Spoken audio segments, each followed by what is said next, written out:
संवसारीक पावण्यार भारत ही सगळ्यात नेटान वाडपी अर्थव्यवस्था जावन आसा। प्रधानमंत्री नरेंद्र मोदी यांच्या नेतृत्वाखाला भारत संवसारातली 5वी व्हड अर्थव्यवस्था थारल्या। आमी बेगीनूच तिसरी व्हड अर्थव्यवस्था जावपाचे आसात अशें केंद्रीय वाणिज्य आनी उद्देग मंत्री जितीन प्रसाद हांणी सांगलें। बिरेस्तारा भाजप कार्यालयात जाल्ल्या पत्रकार परिशदेत केंद्रीय राज्यमंत्री जितीन प्रसाद उलयलो।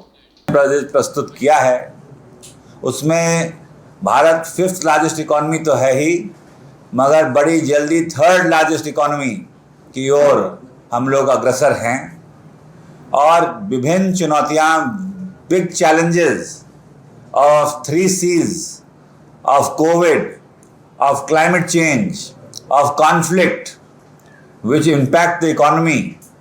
यूक्रेन रूस में झगड़ा होता है मगर भारत में भी उसका फर्क पड़ता है।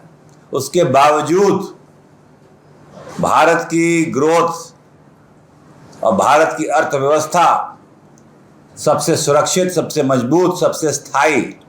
और जो ये 2025 का बजट है, इसके 5 लक्ष्य मेन: 1, गरीबी को मिटाना, रिमूविंग पॉवर्टी; 2, 100% क्वालिटी शिक्षा, education; 3, focus on skill development; 4, 70% महिला को आर्थिक गतिविधियों में, involving them in business opportunities and भागीदारी; 5, making India the food basket of the world.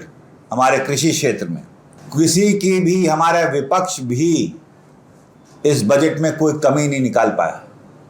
इतना बैलेंस्ड बजट सभी वर्गों का ध्यान रखते हुए, और ख़ास तौर से जो सबसे बड़ी घोषणा हुई है वो 12 lakh income becomes tax free. This is such a big achievement of the Modi government that so many people who earn up to 1 lakh rupee a month will not have to pay any tax.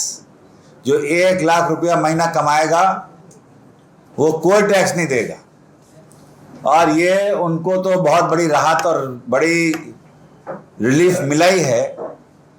But with this saving, the spending power increases, purchasing power increases, which gives the boost to the economy and the manufacturing sector.